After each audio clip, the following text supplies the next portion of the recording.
Congress MP అభ్యర్థుల విషయంలో అస్పష్టత ఉన్నది. ఎందువల్ల ఉన్నది? కారణం ఏమిటంటే ఖమ్మం లోక్సభ నియోజకవర్గం, భువనగిరి ఈ రెండు నియోజకవర్గాలే పీఠముడిగా మారినాయి.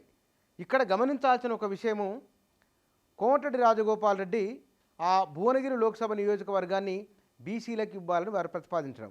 బీసీలు అంటే ఎవరు? అసలు బీసీల గురించే ప్రతిపాదన ఎందుకు వచ్చింది? ఏమిటి వ్యవహారం? కొంచెం లోతులోకి వెళ్ళి చూస్తే కనుక ఖమ్మం లోక్సభ నియోజకవర్గంలో ముగ్గురు మంత్రులు, ఆ ముగ్గురు మంత్రుల కుటుంబీకులే ప్రధానంగా ఉన్నారు.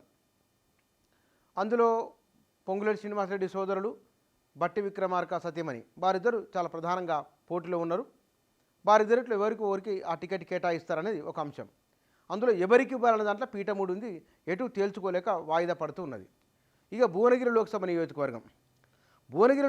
నియోజకవర్గంలో మొత్తం లోక్సభ నియోజకవర్గాల ఎంపీ టికెట్ల కేటాయింపులో రెడ్లకు ప్రాధాన్యత ఉన్నదని, ఇది సరిగ్గా లేదు అని, బీసీలకు ప్రాధాన్యత ఇవ్వాలని కోమటిరెడ్డి రాజగోపాల్ రెడ్డి అన్న తర్వాత ఆ డిమాండ్ మరింత పెరిగింది. పార్టీలో బీసీ నాయకులు ప్రశ్నించినప్పుడు క్రమశిక్షణ చర్యలు అంటున్నారు. కానీ కోమటిరెడ్డి రాజగోపాల్ రెడ్డి, జగ్గారెడ్డి మాట్లాడినప్పుడు మాత్రం వారు ఏం మాట్లాడినా ఏమి వినడం లేదు. బీసీల విషయంలోనే ఎందుకు ఇట్లా వ్యవహరిస్తున్నారు అనే ఆగ్రహాన్ని, ఆవేదనను కూడా ఆ బీసీ నాయకత్వం కాంగ్రెస్ పార్టీలో వ్యక్తం చేస్తున్నది. ఇవన్నీ ఒక అంశం.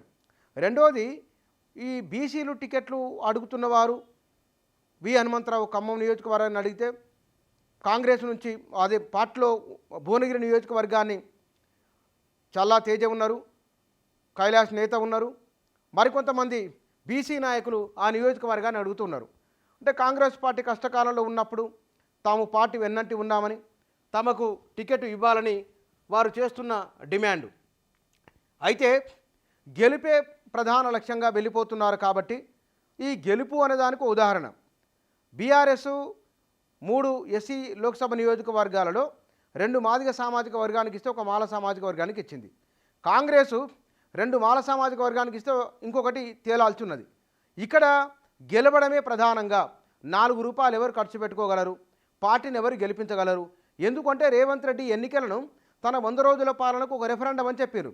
రెఫరెండం అని చెప్పడమే కాదు, దీంతో పాటుగా రాహుల్ గాంధీ ప్రధానమంత్రి కావాలంటే లేదా ఇండియా కూటమి బలపడాలంటే వీలైనన్ని ఎక్కువ స్థానాలు గెలవాల్సి ఉన్నది. ఇక్కడ ప్రతి సీటు అత్యంత కీలకమైంది. బీజేపీ కూడా ఇక్కడ 10-12 స్థానాలు చెప్తున్నది, బీఆర్ఎస్ 10-12 స్థానాలు చెప్తున్నది, కాంగ్రెస్ 14 స్థానాలు చెప్తున్నది. ఈ 14 స్థానాలు అన్నప్పుడు సామాజిక వర్గాల వారీగా చూడాలి, ఆ ఖర్చు పెట్టుకునే వారెవరో గమనించాలి, ఈ అన్ని విషయాలు చూడాలి. కాబట్టి ఇక్కడ సామాజిక వర్గాల కంటే కూడా గెలుపుకే ఎక్కువ ప్రయారిటీ ఇస్తున్నట్టున్నది. అయితే భువనగిరి నియోజకవర్గ విషయంలో డబ్బులు పెట్టుకునేందుకు సిద్ధంగా ఉన్నామని బీసీలు కూడా రెడీ అవుతున్నారు. ఈ బీసీలు రెడీ అయిన కారణంగానే దానిపైన పీఠముడు ఉన్నది. రేవంత్ రెడ్డి ప్రధాన అనుచరుడు ఉన్న చామల కిరణ్ రెడ్డి, ఆయనకు లోక్సభ టికెట్ భువనగిరి ఇవ్వాలని ఒక డిమాండ్ ఉన్నది. రెండోది, అక్కడ వామపక్షాల నుంచి కూడా అభ్యర్థి బరిలో ఉంటున్నారు. కాంగ్రెస్తో ఇండియా కూటమిలో భాగస్వామైన వామపక్షాలు, మరి తెలంగాణలో పొత్తు ఉంటుందా లేదా కూడా అదొక పీఠముడి ఉన్నది. అక్కడ భువనగిరిని వామపక్షాలు కూడా అడుగుతూ ఉన్నాయి. ఈ అన్ని కారణాల వలన అక్కడ ఆ స్థానం పైన పీఠముడి ఉన్నది. రెండవది, మిగతా 8 లోక్సభ నియోజకవర్గాల విషయంలో ఇంతకు పూర్వం ఉన్న గందరగోళం. అంటే 3, 4, 5 మంది, 10 మంది వరకు పోటీలు పడుతున్నారు. కాబట్టి ఈ పోటీలు పడుతున్న వారిలో ఇప్పటికీ స్క్రూటినీ ద్వారా స్క్రీనింగ్ చేసి 2, 3 పరిమితమైనరు. ఈ 2, 3 ప్రధానమైన మొట్టమొదటి చెప్పాల్సిన అంశం ఖర్చు పెట్టుకోగలిగే వారెవరు. ఈ ఖర్చు పెట్టుకునే వారెవరో తేలిన తర్వాత మిగతా విషయాల్లోకి వెళ్ళే అవకాశం ఉన్నది. మరి ఖర్చు పెట్టుకునే వారెవరు అనుకున్నప్పుడు ఇందాక నేను చెప్పినట్టు సామాజిక వర్గాల వారిగా కాకుండా గెలిచే వారికి ప్రయారిటీ. ఆ గెలిచే వారిలో డబ్బులు పెట్టేవారెవరు, ఎవరున్న దానిపైన బహుశా రేపు దీనిపైన తుది నిర్ణయం జరగవచ్చు. కానీ ఖమ్మం భువనగిరి విషయంలో మరి రేపు కూడా తుది నిర్ణయం వస్తుందా లేదంటే దానిపైన అస్పష్టతనే ఉన్నది. కారణం ఏమిటి?